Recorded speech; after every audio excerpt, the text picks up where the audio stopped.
নমস্কাৰ এই মুহূৰ্তত আহি পৰিছে এটা বিগ ব্ৰেকিং নিউজ এনেধৰণৰ খবৰসমূহ নিতৌ চাবৰ বাবে চেনেলটো এটা সাবস্ক্ৰাইব কৰি ভিডিঅ'টোত এটা লাইক কৰি দিব মাজনিশা ৰাজ্যত ভূমিকম্পৰ জোকাৰণি অনুভূত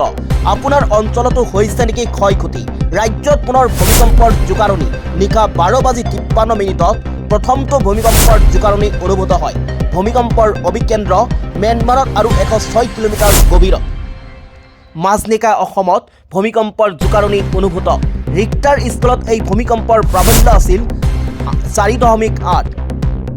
ভূমিকম্পৰ অভিকেন্দ্ৰ আছিল ম্যানমাৰ 12:55 অহা এই ভূমিকম্প প্ৰায় 25 ছেকেণ্ডলৈ অনুভূত হৈছিল